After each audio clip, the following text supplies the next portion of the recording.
السلام عليكم، كيف نتوما؟ لاباس عليكم؟ مزيانين؟ كلشي بخير؟ كنتمنى تكونوا بخير وعلى خير. الامور مزيانه؟ كيف عاملين؟ مزيانين؟ كلشي بخير.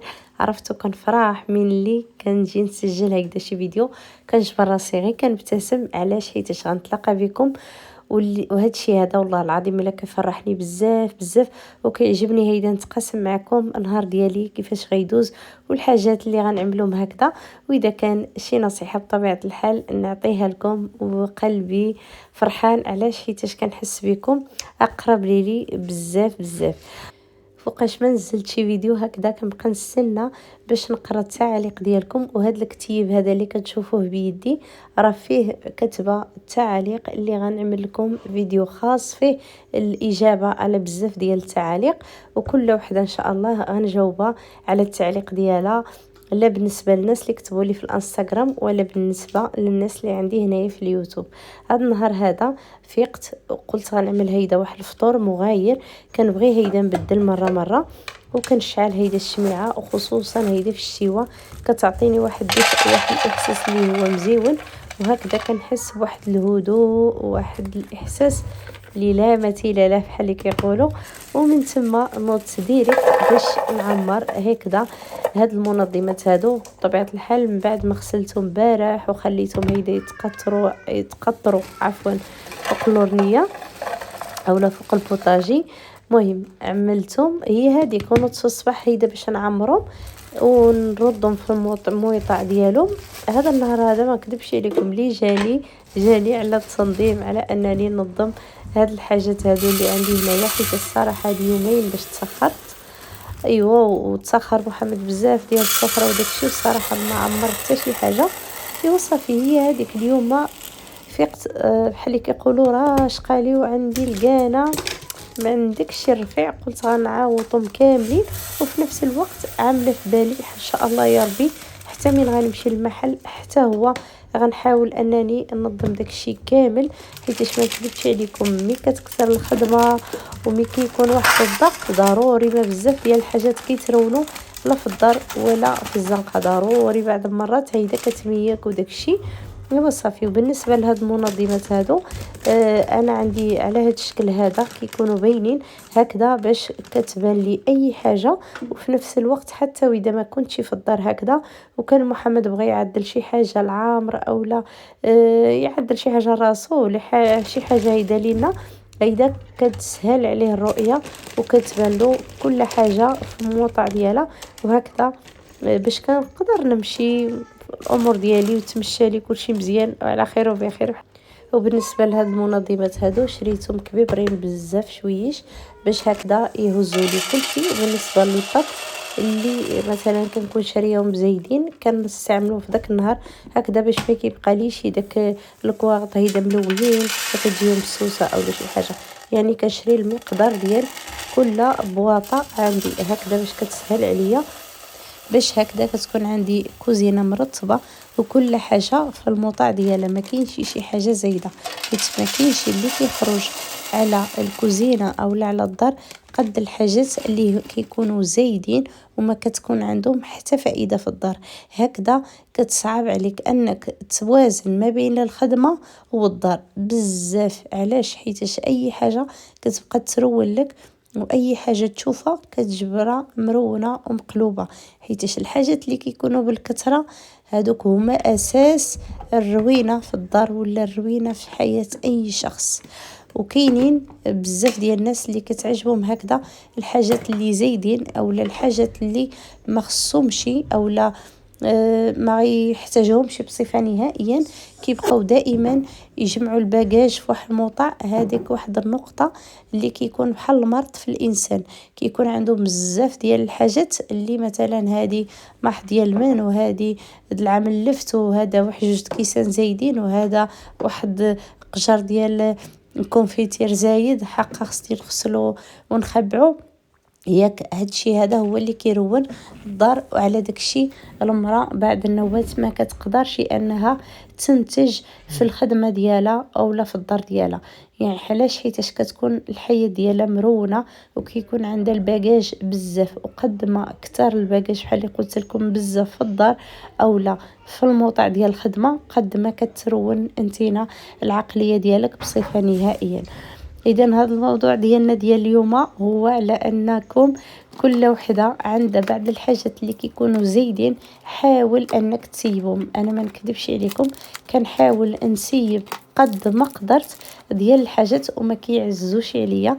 وما نكذبش عليكم، نقول لكم واحد الحاجه، بحكم انني عارفه محمد ما كيبقاش يتصنت حاجه بحاجه، يعني كيبقى يتصنت غير شويه فيديو كيدوز شحال من حاجه. والله العظيم الا كان خارجه من الدار كتكون مزيانه، غير حيتاش كتكون انني انا صافي كنحس بها زايده. مثلا كنخبع في شي موطع كنجبرها ضربات معايا واحد 6 شهور، ولا واخا كتكون مزيانه، يعني مثلا واخا تكون ماكينه القهوه، واخا يكون فران، واخا يكون بوطه، ما كنحملش الحاجه الزايده في الدار، حيتاش هي الاساس ديال الروينه.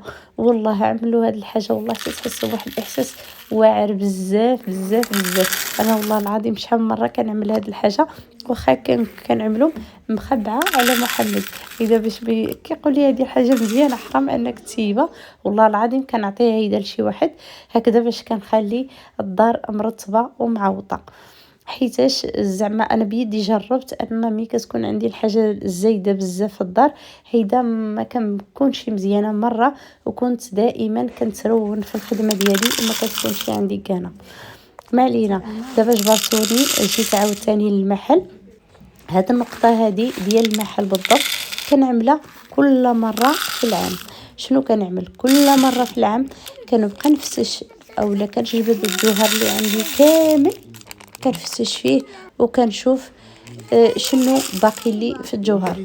انا نشرح لكم دابا هنايا مؤخرا ماشي بزاف، مين كنت رحلت لهذا المحل اولا مين عملت المحل ديالي الثاني اللي في قيصريه الجوهره، جبت داك الجوهر وداك الشيء كامل لهنايا واخا رطبنا، لكن ما ترطبش بواحد الشكل اللي صحيح. علاش؟ مثلا الموزونه مع السيبور مع الجوهر المهرس مع الحجيرات داك الشيء كان مشويش مقلوب. اذا مين كنجيو نفتشو كنزيدو نقلبو شي على شي ياك. اذا دابا حاولت انني نرطبهم بالشكل الصحيح. يعني شريت هاد المنظمات هادو اللي كيتباع عند واحد السيد كيبيع الجوهر. دابا ان شاء الله نشاركهم معكم مين نمشي عنده باش نتسخر من عنده الحجيرات جدادين، وديك الساعه نشاركوا معكم. الصراحه هاد المنظمات هادو كيخليو المحل منظم بشكل صحيح ومزيان. ونقول لكم واحد الحاجه اخرى اللي ما كملت لكمش عليها. علاش انا كل عام كنحاول انني نرتب هاد الشيء هذا ونجبد جوهر كامل، حيتاش دابا حنايا ملي كنبقاو نخدموا العام كامل ياك كتكون علينا واحد الضغط ديال الخدمه، مثلا في رمضان شعبان قبل شعبان في الصيف، يعني كتكون واحد الضغط كتجي صعيبه انك تفتش على شي حاجه. واخا بعد النوبات كتكون عندك بعض الحاجات كاينين، لكن ما عندكش الوقت هكذا باش تفتش عليهم اولا باش تشوفوا ياك. اذا هنايا شنو كنعمل انا مره في العام، خصوصا في هذا الوقت هذا ديال شهر 11 شهر 12 هكذا، كنحاول انني نجبد الجوهر اللي عندي كامل وكنبقى نفرزو كل حاجه كنزلها هيدا هيدا هيدا، وكنحاول انني ما نشريش الجوهر هذاك الجوهر اللي عندي هو نيتو نخدم به.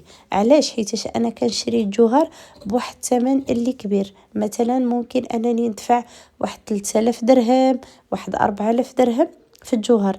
اذا ما خصنيش يبقى لي غير محيد ومنزل. على داكشي كنعمل هاد القضيه واللي كتنفعني بزاف بزاف.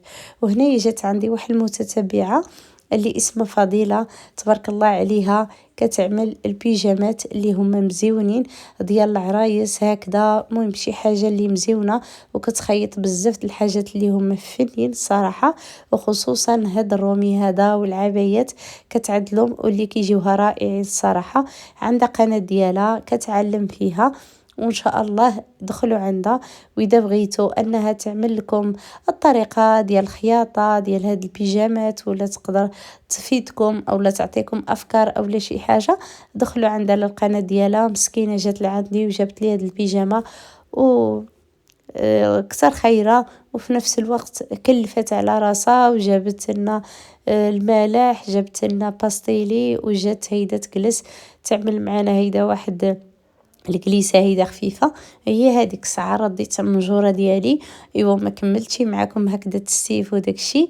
ايوا هيدا وجلسنا مع ناديه وكريمه وحسنه اللي معايا في المحل هكذا، وجلسنا مع بعضياتنا. كريمه اللي ماشي معايا في راسكم واحد الحاجه، كريمه راه عملت المحل ديالها وجا حدايا لاصق. عرفتوا كريمه اللي كانت كتخدم معايا العام اللي فات، سهل عليها الله وشجعتها انا انها تفتح المحل ديالها وفتحاته. واللي بغى يجي عندنا يجي عندها مرحبا به. ظريفه حتى هي الله يعمرها سلعه، كتعمل البلدي وغتدخل حتى الرومي ان شاء الله. دابا ان شاء الله شي نهار نعمل لكم دوره في المحل ديالها. وبالنسبه للفضيله عندها القناه ديالها، اقترحت عليها انها تحاول انها تشارك معكم من الصنعه ديالها ومن الخدمه ديالها اللي كتخدم. بالنسبه للقناه ديالها دابا نخليها لكم في صندوق الوصف، ونخليها لكم ان شاء الله في المنتدى. وحاولوا انكم تدخلوا عندها. واذا بغى شي واحد هكذا مثلا يكتب له شي تعليق، تقول له شنو مثلا تسقسيو على شي حاجه او لا تشريو من عندها او لا شي حاجه، مرحبا بكل وحده. وهنايا كنقول لاي وحده باغا تعمل مشروع ديالها الله يوفقك يا ربي الحبيب. غير شنو في هذا الوقت هذا ديال الشتوى ضروري ما كدوش شويش قصحه، خصوصا على اصحاب المشاريع اللي كيكونوا يلاه بادين.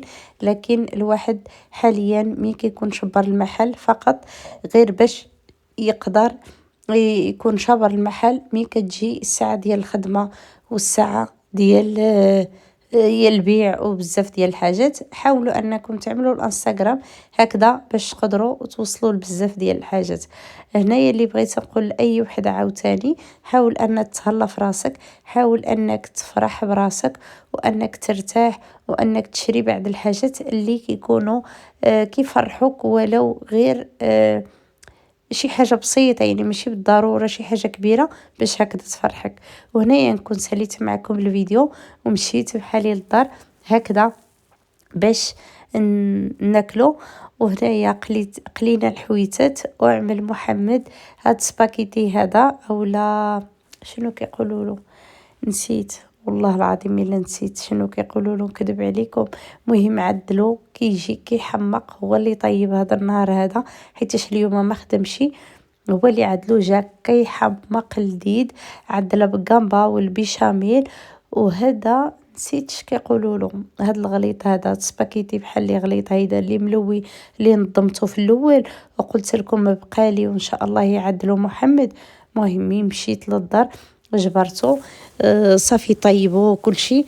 على داكشي ما صورتوش معكم حتى شي حاجه، عرفتو كيجي لذيذ بزاف بزاف. وهكذا رافقناه بالحوت.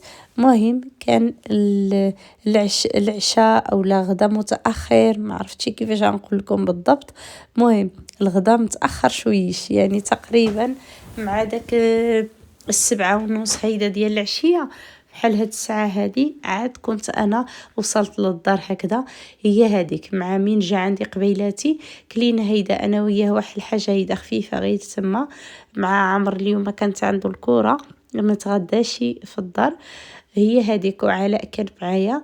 ايوا صافي. وهذا هو الشكل ديال الطبق ديال هذا النهار هذا، كان لذيذ ومزيون. ايوا صافي. وهنايا غنشارك معكم واحد الجليسة هيدا اللي عملناها هيدا بيناتنا انا ومحمد، هيدا وليدتنا هكذا غير باش كنبدلوا الجو بعد النوبات ببعض الاشياء اللي هما بساطين ممكن انك تبدل النفسيه وممكن انك تفرح. جبت هاد الصينيه هذه وحاولت انني نعمل فيها التركيه هيدا، طرطقتها غير في الدار. وعملت هنايا شويش ديال كوكيز وهاد القطيبات هادو اللي كيكونوا مالحين صافي. ومهم زوقتيه هكذا شويش وعملت العصير العمر والعلاء. وبالنسبه لينا عملت هيدا القهيوه باش ناكلها هيدا مع شي حاجة حلوة وصافي. وجلسنا وهضرنا وجمعنا وتفرجنا كرة ونشطنا، وكانت أجواء مزيونة بزاف بزاف. بعد النوبات بعد الحاجات هكذا مزيونين، حاولوا أنكم تعملوا هيدا شي صينية بحال هكذا وتشعلوا هيدا الشمع. وخصوصا هيدا في الشيوة كيعجبني بزاف أنني شعل الشمع، وخا في الآخر كيجي علاء ويطفيها لي، كيقول لي 1 2 3 بحال اللي زعما راه كاين عيد الميلاد أولا شي حاجة هكذا كيطفي. وهنايا نكون ساليت معكم فيديو، كنقول لكم السلام عليكم إلى فيديو جديد إن شاء الله.